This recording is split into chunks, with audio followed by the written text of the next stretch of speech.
Royal Drama Story, Part 1. The morning sun cast long shadows across the marble floors of Westmore Palace as King Alexander paced in his private study.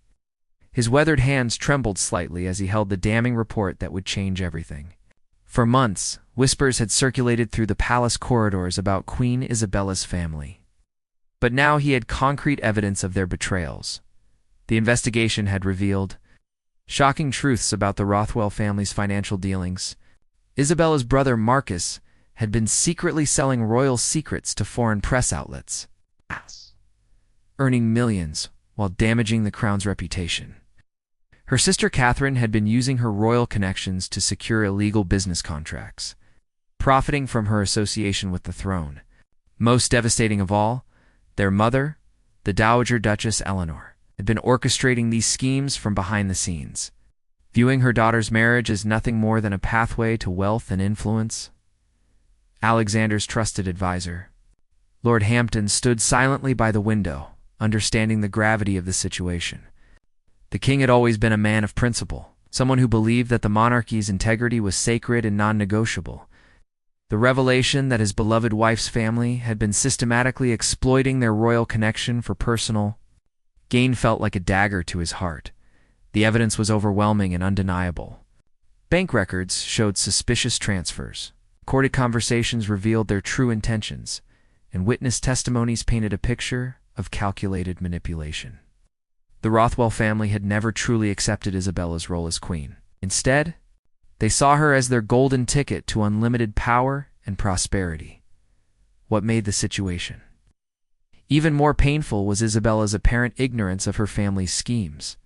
She had always spoken lovingly of her relatives, defending them against court gossip and ensuring they maintained their privileged positions within royal circles. Her loyalty to her family was unwavering, which made Alexander's decision all the more agonizing. The king remembered his wedding day 25 years ago, when he had welcomed the Rothwell family with open arms, believing he was gaining not just a wife, but a new family who would support and strengthen the monarchy. How wrong he had been. They had played a long game, building trust while secretly plotting to exploit every opportunity for personal gain. As Alexander stared at the evidence spread across his mahogany desk, he realized that decisive action was necessary. The crown's reputation had already suffered significant damage, and allowing the Rothwell family to continue their schemes would be catastrophic for the monarchy's future. Public trust, once lost, would be nearly impossible to regain. The weight of kingship had never felt heavier on his shoulders. He was faced with an impossible choice: protect the institution he had sworn to serve, or shield the family of the woman he loved. The decision would not only affect his marriage, but could potentially destroy Isabella emotionally and psychologically. Lord Hampton finally broke the silence, reminding the king that the press was already beginning to ask questions about the Rothwell family's sudden wealth and influence. It was only a matter of time before the full scandal would become public knowledge, potentially causing irreparable damage to the crown's standing. Alexander knew that his ancestors had faced similar crises throughout history, moments when personal desires had to be sacrificed for the greater good of the nation. The crown had survived for centuries because previous monarchs had made difficult decisions when duty demanded it. Even when those decisions came at tremendous personal cost, the investigation had taken months to complete, conducted in absolute secrecy to prevent any leaks that might compromise the findings. Now, with irrefutable proof of the Rothwell family's betrayal, Alexander faced the most difficult decision of his reign. The evidence showed that they had not only betrayed his trust, but had also compromised national security by selling sensitive information to foreign entities. As he prepared to confront this crisis, Alexander thought about Isabella sleeping peacefully in their chambers, unaware that her world was about to crumble. She had always been the light of his life, his anchor during the storms of royal duty. And now he was about to deliver news that would shatter her heart and possibly destroy their marriage. The morning light grew stronger, symbolizing the harsh reality that could no longer be hidden in shadows. King Alexander straightened his shoulders, knowing that within hours he would have to make an announcement that would change everything. The Rothwell family's time at court was coming to an end, and there would be no mercy for those who had betrayed the crown's trust, regardless of their connection to the queen. Royal Drama Story Part 2. The emergency meeting was called for noon, and the tension in the palace was palpable. Queen Isabella sensed something was wrong when her usual morning tea with Alexander was cancelled without explanation. The servants moved about their duties with unusual urgency, and hushed conversations stopped abruptly whenever she approached. In the grand conference room, King Alexander faced the most difficult moment of his reign. Present were Lord Hampton, the Attorney General, the head of palace security, and the royal press secretary. The evidence against the Rothwell family was laid out methodically, each piece more damning than the last. The king's voice was steady, but his hands shook as he detailed the charges against his wife's family. Marcus. Rothwell had not only sold royal secrets, but had also accepted bribes from hostile foreign governments seeking information about the kingdom's defense strategies. The recorded phone conversations revealed his callous attitude toward his sister's position, referring to her as their golden goose, and expressing confidence that she would protect them from any consequences. Catherine Rothwell's crimes were equally serious. She had used forged royal endorsements to secure construction contracts worth millions, cheating honest businesses and taxpayers. Her lavish lifestyle, funded by these illegal activities, had become an embarrassment to the crown, with tabloids already questioning how a minor royal could afford such extravagance. The Dowager Duchess Eleanor emerged as the mastermind behind these schemes. Wiretapped conversations showed her giving explicit instructions to her children about manipulating Isabella and using her influence to their advantage. Her contempt for the royal family was shocking, with recorded statements calling them useful fools and expressing her belief that they deserved whatever wealth they could extract from their royal connection. King Alexander made his decision. With a heavy heart, the Rothwell family would be stripped of all royal titles, banned from court, and their assets would be frozen pending criminal investigation. Their royal protection would be withdrawn immediately. They would be required to leave all crown properties within 24 hours. The most painful aspect of this decision was that Isabella would have to be informed immediately, as the announcement would be made to the public within hours to prevent media speculation and potential security risks. The king knew this would devastate his wife, but delaying the inevitable would only make the situation worse. When Queen Isabella was summoned to the conference room, she entered with her usual grace and dignity, completely unaware of the storm about to engulf her life. Her smile faded quickly when she saw the serious faces around the table and the documents spread before her husband. Alexander's voice broke slightly as he began explaining the situation to his wife. He watched her face transform from confusion to disbelief to horror as the full scope of her family's betrayal became clear. Isabella's hands trembled as she picked up the evidence. Reading her brother's casual dismissal of her feelings and her mother's calculated manipulation of their relationship, the queen's world crumbled in that moment. The family she had loved and defended had been using her all along, viewing her marriage not as a source of pride, but as an opportunity for exploitation. She realized that every family gathering, every private conversation, every moment of trust had been tainted by their hidden agenda. Isabella's response was one of dignified devastation. She didn't scream or argue or defend her family's actions. Instead, she sat in stunned silence, processing the magnitude of their betrayal. The woman who had always been her husband's strongest supporter now faced the reality that her own family had been his greatest threat. The legal implications were staggering. The Attorney General explained that the Rothwell family's actions constituted treason, fraud, and breach of national security. There would be criminal prosecutions, and the evidence was strong enough to ensure convictions. The scandal would dominate headlines for months. The royal family's reputation would suffer significant damage. Isabella asked only one question during the entire briefing: whether Alexander had known about the investigation before it was complete. When he confirmed that he had kept it secret to protect her feelings and give her family a chance to explain themselves, she understood the impossible position he had been placed in. The queen's composure began to crack as the full implications became clear. Her family would be publicly disgraced, prosecuted, and imprisoned. Their betrayal would be front-page news around the world, and she would be portrayed as either complicit or naive. Either way, her reputation and her marriage would be forever changed. As the meeting concluded, Isabella realized that she would have to face her family's betrayal publicly while maintaining her duties as queen. The investigation's findings would be released to the media within hours, and she would need to be prepared for the inevitable questions about her knowledge of and involvement in her family's schemes. The room fell silent as everyone present understood the gravity of the situation.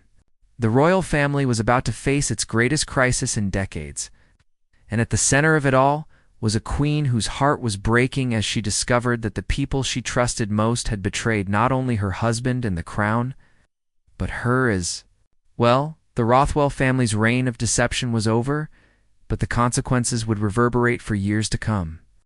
Royal Drama Story, Part 3, The Confrontation with the Rothwell Family, took place in the palace's East Wing, away from the main quarters where staff and visitors might witness the explosive encounter.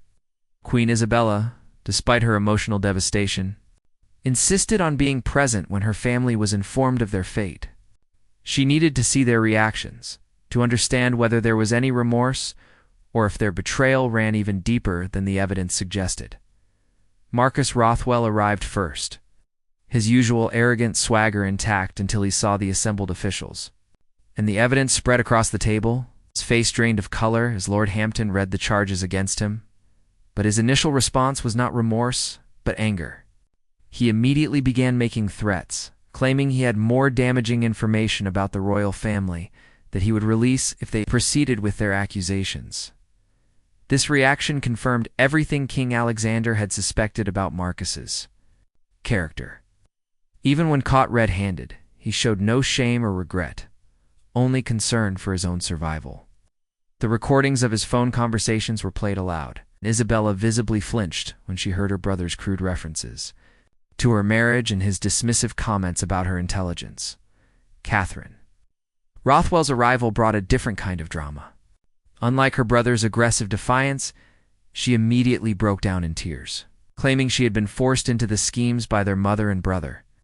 Her emotional display might have been convincing if not for the evidence showing that she had been the most enthusiastic participant in many of the fraudulent activities. The Attorney General presented bank records showing that Catherine had received the largest share of the illegal profits, and recorded conversations revealed her excitement about her various schemes. Her tears seemed more about being caught than about the harm she had caused to the crown and her sister's marriage. When the Dowager Duchess Eleanor finally arrived, the atmosphere in the room became arctic. Unlike her children's emotional reactions, she maintained an icy composure that was somehow more unsettling than Marcus's anger or Catherine's tears. She listened to the charges without interruption, her expression never changing as the full scope of her manipulations was revealed. Eleanor's response was the most chilling of all. She showed no remorse whatsoever, instead expressing disappointment that they had been discovered before completing their plans. She admitted to orchestrating the entire scheme, viewing it as her right to profit from her daughter's position. Her cold calculation was breathtaking in its complete lack of maternal feeling or loyalty. The Dowager Duchess even had the audacity to criticize Isabella for marrying into the royal family, claiming that she had always known her daughter wasn't intelligent enough to make the most of her position. This cruel statement was the final blow to Isabella's already shattered heart.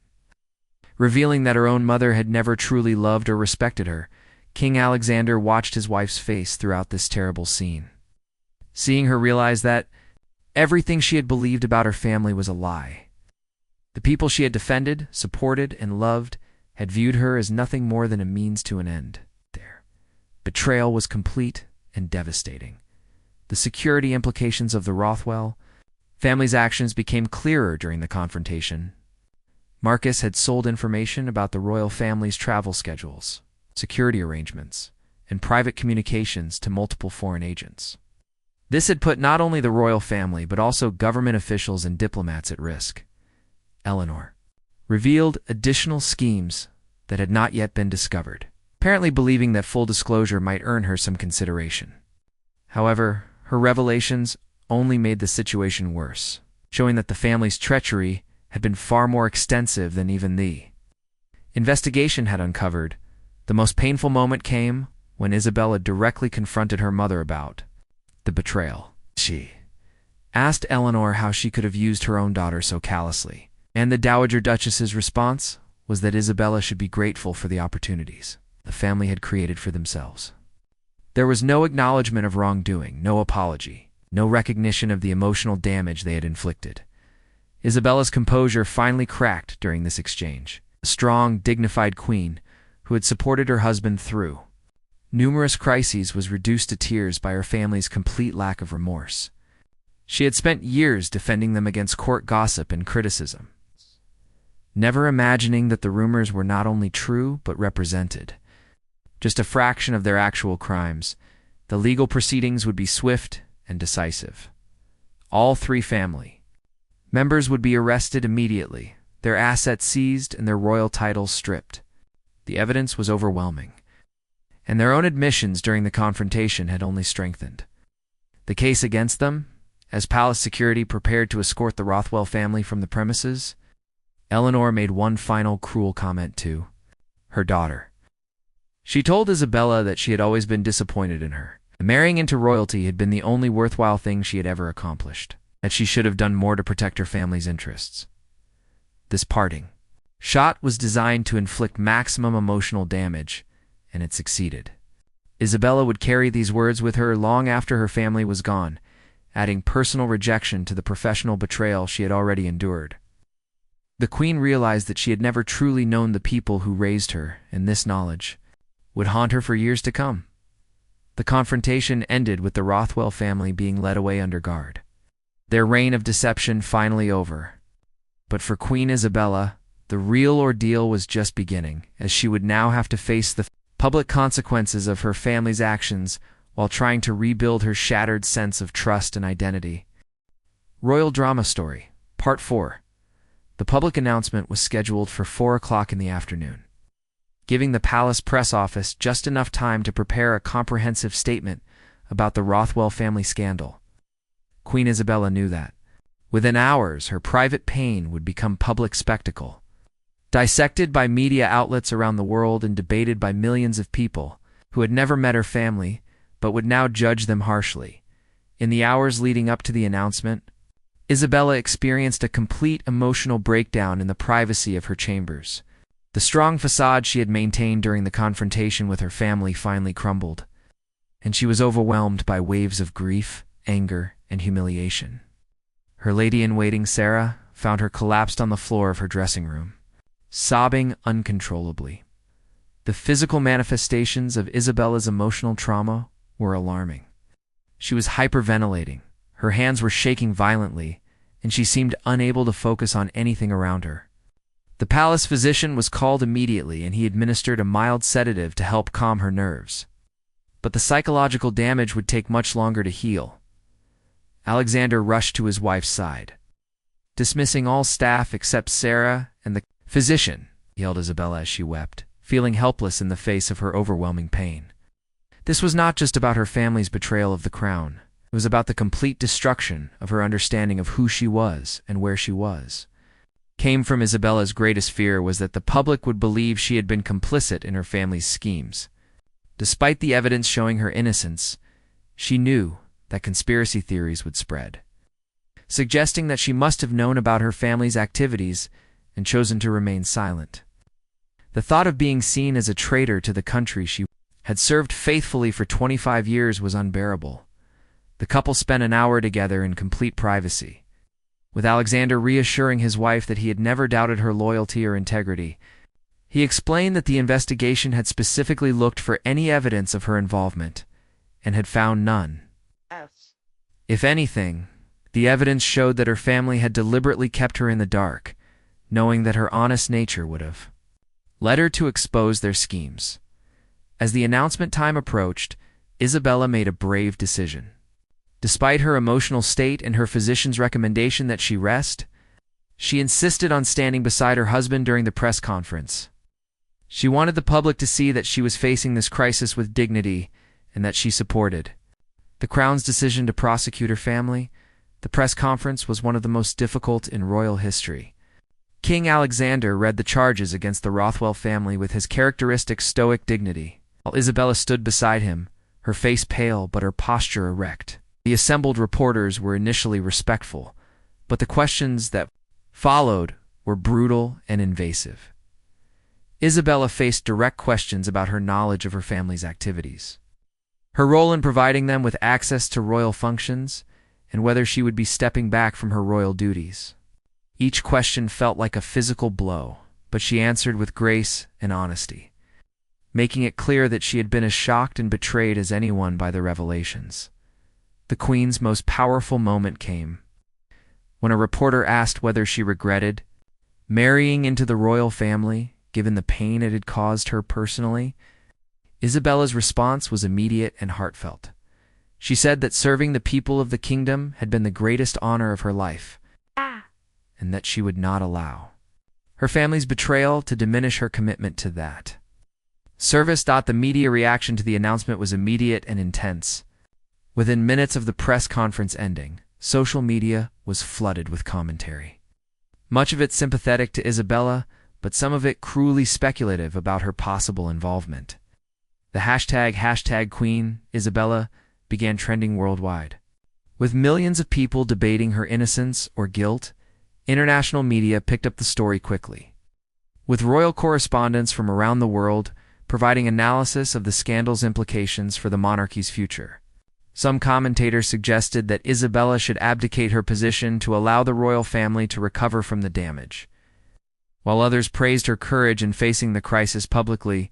The most painful coverage for Isabella came from publications that had previously been supportive of her work. Even sympathetic articles inevitably mentioned her family's crimes and questioned whether she could continue to be effective in her role given the circumstances. The woman who had once been universally beloved was now a figure of controversy. Through no fault of her own, behind the scenes, palace staff were working frantically to manage the crisis.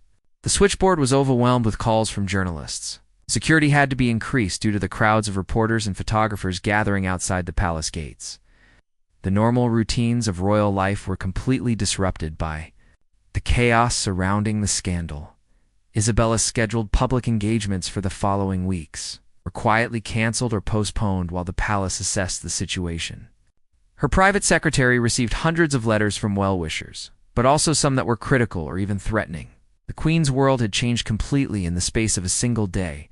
The international diplomatic implications were also significant. Several countries expressed concern about the security breaches caused by Marcus Rothwell's activities, and some diplomatic relationships would need to be rebuilt. The scandal had damaged not just the royal family's reputation, but also the kingdom's standing in the international community. As the day ended, Isabella found herself facing a future that looked completely different from the morning. Her family was gone, her reputation was under scrutiny, and her role as queen had become infinitely more challenging. The woman who had woken up that morning as a beloved royal figure was now at the center of the biggest scandal in recent royal history, and she had no idea how or if she would recover from this devastating blow. Royal Drama Story, Part 5. The days following the public announcement were among the darkest in Queen Isabella's life. She withdrew from all public appearances and spent most of her time in the private quarters of the palace, struggling to process the magnitude of her family's betrayal and its implications for her future. The constant media attention made it impossible for her to grieve privately. Photographers with telephoto lenses tried to capture images of her distress from outside the palace grounds. Sleep became elusive for Isabella as her mind replayed every interaction she'd ever had with her family, searching for signs she had missed. She remembered defending her brother Marcus when courtiers had whispered about his expensive lifestyle, never imagining that their concerns were justified. She thought about the time she had used her influence to include her family in royal events, unknowingly providing them with opportunities to further their schemes. The guilt was overwhelming. Even though she knew rationally that she was not responsible for her family's choices, Isabella felt that she had failed in her duty to protect the crown by bringing these people into the royal circle. Every security breach, every leaked story, every damaged relationship could be traced back to her family's presence in their lives. King Alexander tried desperately to support his wife through this crisis, but Isabella had become almost unreachable in her pain. She barely spoke at meals, showed no interest in the daily briefings that had once engaged her attention, and seemed to have lost all confidence in her judgment. The vibrant, engaged woman he had married had been replaced by someone who questioned every decision and doubted every instinct. The legal proceedings against the Rothwell family moved forward quickly, generating fresh headlines each day. Marcus Rothwell's trial revealed the full extent of his treachery, including evidence that he had been planning to write a tell-all book about royal secrets. Catherine's fraud charges exposed a web of corruption that had enriched her at the expense of honest businesses and taxpayers. The Dowager Duchess Eleanor proved to be the most unrepentant of the three. During her court appearances, she showed no remorse and continued to criticize Isabella publicly, claiming that her daughter had been ungrateful for all the sacrifices the family had made. These attacks from her own mother were particularly devastating. For Isabella, who had always sought Eleanor's approval and love, the media coverage of the trials was relentless and often cruel. Every day brought new revelations about the Rothwell family's crimes, and Isabella's name was mentioned in every story. Some publications began speculating about the state of her marriage, suggesting that the scandal had created irreparable damage between her and Alexander. Public opinion about Isabella was sharply divided. Many people sympathized with her situation, recognizing that she had been manipulated by her own family and had acted with integrity throughout the crisis. Others remained suspicious, arguing that it was impossible for her to have been completely unaware of her family's activities given their close relationship. The stress began to take a severe toll on Isabella's physical health. She lost weight, rapidly developed chronic headaches, and began experiencing panic attacks whenever she had to appear in public. The palace physician recommended a complete retreat from royal duties, but Isabella refused, believing that stepping back would only fuel speculation about her guilt. Alexander watched his wife's deterioration with growing alarm. The woman who had been his strongest supporter and closest advisor was disappearing before his eyes, replaced by someone who seemed afraid of her own shadow. He began to consider whether dramatic action might be necessary to save both his wife and their marriage. The breaking point came during Isabella's first public appearance after the scandal broke. She was scheduled to attend a charity event for children's hospitals, a cause she had supported for decades. Despite her staff's concerns about her emotional state, she insisted on fulfilling the commitment, believing that canceling would send the wrong message about her dedication to royal service. The event was a disaster from the moment Isabella arrived. The usually friendly crowd seemed subdued and uncertain, unsure how to react to the embattled queen. Some people cheered supportively, but others remained silent or turned away when she approached.